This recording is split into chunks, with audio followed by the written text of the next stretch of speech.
অনেকেই দেখেছেন যে WBJDF এর মেল যে অ্যাকাউন্ট সেখানে একটি মেল এসেছে এবং অত্যন্ত আশ্চর্যজনক ভাবে সেই মেলটি এসেছে।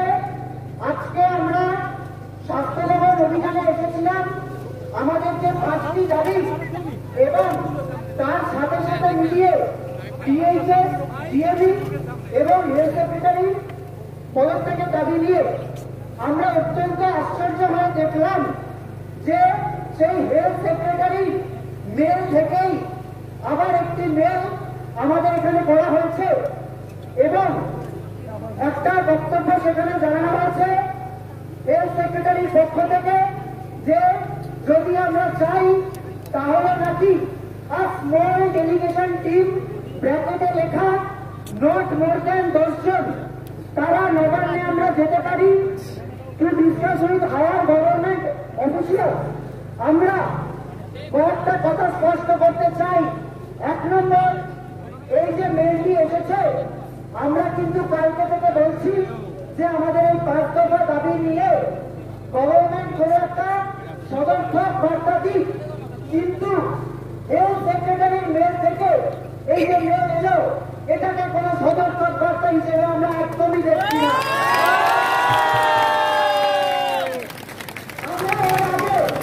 আমরা এর আগে লালবাজারে যখন গিয়েছিলাম পুলিশ কমিশনারকে তার পদত্যাগের দাবিতে ডেপুটেশন তার হাতেই দিয়েছিলাম, তখন তিনি কি বলেছিলেন যে আমার উচ্চতর কর্তৃপক্ষ যদি মনে করে আমার পদত্যাগ নেবে।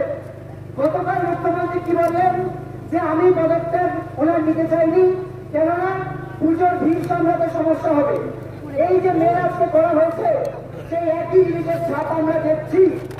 যদি আমরা দেখি আরো স্পষ্ট জানাতে চাই, আমরা কিন্তু আলোচনার পর সবসময় খোলা রাখতে চাই, কিন্তু যেভাবে যে ভাষায় একটি মেল এলো এবং হেলথ সেক্রেটারির মেল থেকে এই যে মেল আসা এটা আমাদের কাছে অত্যন্ত অপমানজনক। 1 নম্বর। 2 নম্বর, ঠিক যেভাবে বলা হলো a small delegation team not more than 10 জন, এই ব্যাপারটাকেও আমরা অত্যন্ত অসম্মানজনক মনে করছি।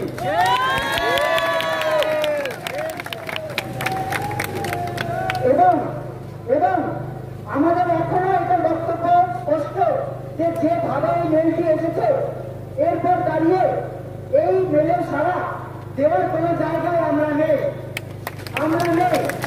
কিন্তু একথাটাও আমরা মনে করিয়ে দিতে চাই, যদি কোনোভাবে রাজ্য সরকার এরপরেও কোনো সদর্থক ভূমিকা রেখে কোনো সদিচ্ছার বার্তা জানান, যদি ঊর্ধ্বতন কর্তৃপক্ষ আমাদের এই 5টা দাবি যার কাছে গেলে আসলে সমস্যার সমাধান হবে বলে এই নিম্নতর কর্তৃপক্ষরা বলছে, মিলিত হয়ে জানিয়েছিলেন, ডিএমএ ডিএমকে বলছে, যদি তাদের তরফে কোনো সদর্থক কোনো বার্তা আমরা পাই তাহলে সেক্ষেত্রে আমরা কোথাও যাবো কিনা সেটা সবার সাথে আলোচনা করে আমরা ভেবে দেখতে পারি।